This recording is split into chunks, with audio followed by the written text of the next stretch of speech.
So, guys, because you think the Club World Cup is going on, I don't have transfer daily for you. I do. I know it's a little late in the day, and this is kind of affecting, the exposure to the transfer daily videos, but it's all good, man. You know what I mean? Because transfers are going to happen, and it's going to go on all summer.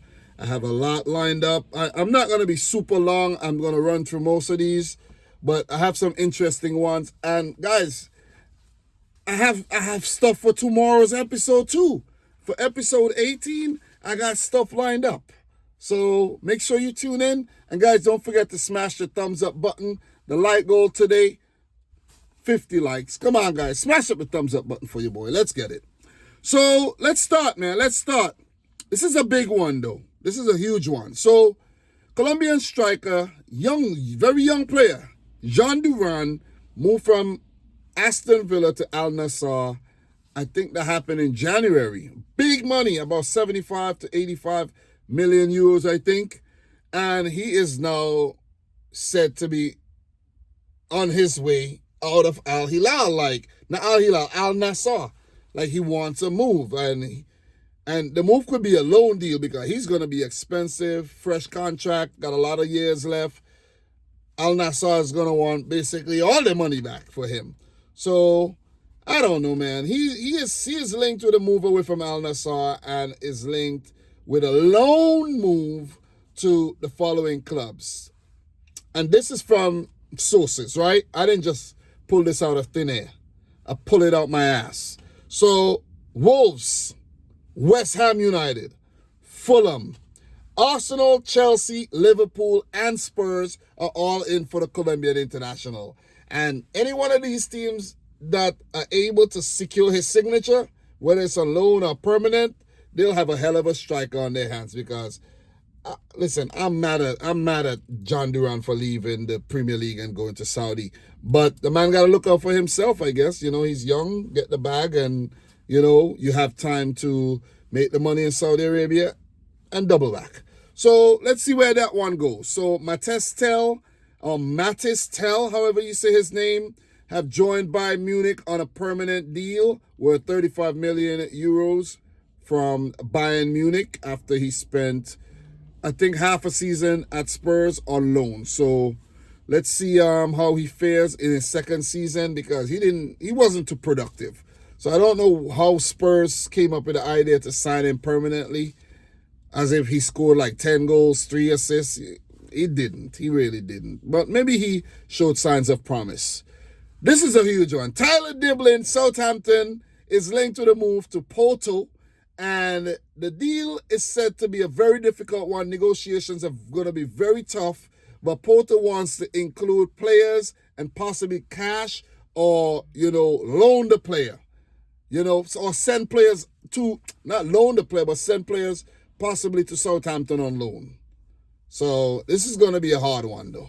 But Porto do have a lot of talented Portuguese players, and if Southampton is smart, they could cash in on Tyler Diblin. But Tyler Diblin, listen, I've heard that Southampton said that the price for Tyler Diblin, if any Premier League team comes in for him, is 100 million. So good luck, Porto. Ebericha Eze and Antoine Semenyo have been targeted by Man United as Brian Mbeumo backups. So Brian Mbeumo linked to United, talk about how much he wants to get paid in salary, and then Thomas Frank moves from Brentford to Spurs, and now he's linked to the move to Spurs. So if Mbeumo goes to Spurs, then United are going to say, hey, let's get Eze, let's get Antoine Semenyo. Just going for Eze regardless to if you get Mbeumo or not, because Eze is a hell of a player. But the last player to join United from Crystal Palace was Aaron Wan-Bissaka, and he didn't have a good time there. But Eze, if you know what's good for you, don't go to United. And this is the Man City fan in me speaking. So up next, guys, we have 27-year-old French right back Antonio Kashi. He is linked with a move to Fulham and Everton. He plays for Mainz. So in 33 appearances last season, he picked up 1 goal and 7 assists. So he's quite productive from right back in terms of getting the balls into the box for the strikers. So we have Alejandro Garnacho from Man United, and his priority is to stay in the Premier League. So he will be leaving Man United after breakdown in relations with him and Ruben Amorim, and he wants to stay in the Premier League. So he's also been linked with a move to Bayer Leverkusen and other clubs. So let's see where Alejandro Garnacho would end up. He's a talented dude. He's just funny looking in the face, in my opinion, and he's a Ronaldo stan. So sometimes I really can't stand him. But let's keep it moving, man. 21-year-old Adama Bojang. He's a Gambian center forward. He plays for the Swiss club Grasshoppers, and he's been linked to the move to West Ham United, and it said that he will cost £11 million. Pretty cheap for players these days. Jhon, the Brentford's forward, has been linked with a move to Tottenham Hotspur. I spoke about this in yesterday's episode, and look at that. He's also been linked with a move to Nottingham Forest. Let's see if that one actually happens.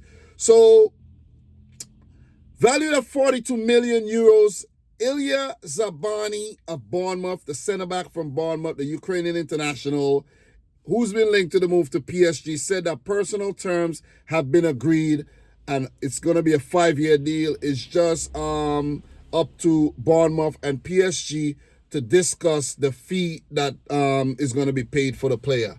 I reckon it's going to be about €55 million because Zabani, he's a quality player. I like him since I first saw him.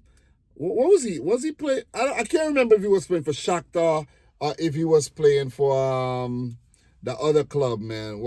What's the Kiev? I can't remember whether he was playing for either club, but he's good. He's pretty good. So let's see how much he ends up getting. Bournemouth ends up getting for Ilya Zabani, and who they actually bring in as a replacement, because they just lost Dean Huijsen, and now they're gonna lose Zabani. They're gonna lose Milos Kerkez, and who knows who else they're gonna lose. Who else? Justin Kluivert, he's been linked with Leverkusen. So Antoine Semenyo has been linked with a move out. At this rate, Bournemouth would have to go through a rebuild, and they could be at risk of being relegated if they don't do their business properly. So let's see how it plays out there. So 22-year-old centre-back CJ Egan-Riley, formerly of Manchester City, have left Bournemouth to join Olympique Marseille in the French league on a free. Former Spurs man Cameron Carter-Vickers of Celtic, currently at Celtic, have been linked with a move to Leeds United and Sunderland. He is a centre-back. I think he's a centre-back, right? Andre Onana, when asked if he will stay at United, and if he's going to be at United next season, and he said, will I leave? I don't know. We'll see. So that is not a positive answer at all. That is not positive, you know. If they ask me, hey, Dom, are you going to be at work tomorrow? If I know I work there and I need the money, and I'm going to be like, yeah, I'll be there tomorrow. I won't be skeptical. You see what I'm saying? So there's some skepticism there, and who knows? Andre Onana might be out the door. Manchester City's young forward, James McAtee, have been linked heavily with a move to Bayer Leverkusen, who are set to make an offer for the player. So let's see how that one plays out. And the Victor Gyökeres saga continues. There's been mixed reports. There's been reports that say that the deal for Gyökeres from Sporting to Arsenal is currently frozen because Arsenal don't want to pay the money that Sporting want for the player. And there's deals that said that there's sources that say the deal is on. Gyökeres only wants to go to Arsenal. He said no to United. So listen, man, listen. It's also said that Arsenal are prepping a new bid after their first bid was rejected. And it's just been so many things, man. Some reports saying Arsenal are pulling out. Price is too expensive.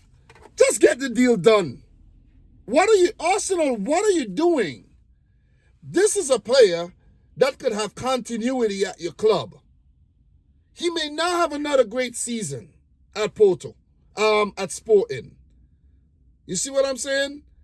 Or Arsenal cannot allow another team to snatch this gem of a player who scores goals for fun. You see?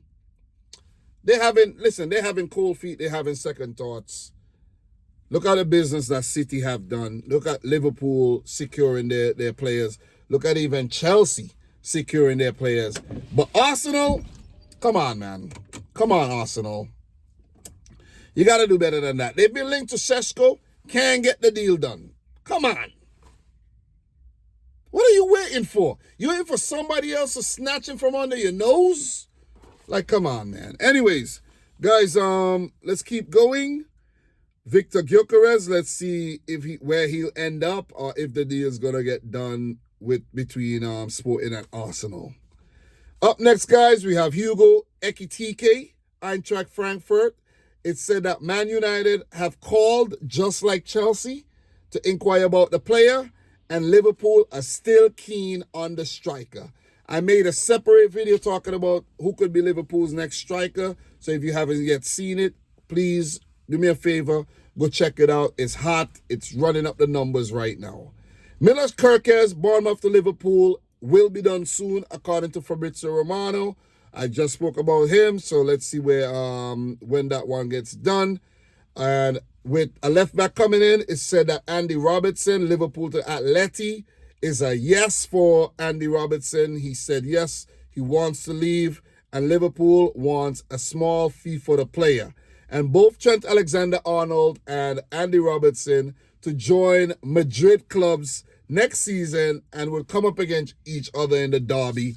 That is absolutely epic, if you ask me. So, 23-year-old Liverpool goalkeeper Vitoslav Jaros will complete a loan move to Ajax next season. And we have a big one. So the last two that I want to talk about, they are big, and, one's quite an interesting story, and the other one, that could be a really good move. So it's been said that Jose Mourinho had been having talks with Heung-min Son to join Fenerbahce from Spurs. He's currently worth about 25 million euros. Well, Son's market value dropped tremendously. And it's been said, and he has 1 year left on his contract. It said that the fee to sign Son would be 30 million euros. The player is actually very keen on the move, and he's willing to link back up with his old manager, Jose Mourinho. So this one is very, very interesting for the South Korean star. And Spurs have been at Son has been at Spurs since about 2014, about 2015, I think. It's ridiculous. He's been there very, very, very long time. He's made 454 appearances for Spurs, scoring 173 goals, 101 assists. So now that he's won the Europa League, he's won something at Spurs, something that he's never achieved in his entire Spurs career. And even in his career at whole, he's never won anything. At his previous clubs, Leverkusen and Hamburg, he didn't win anything.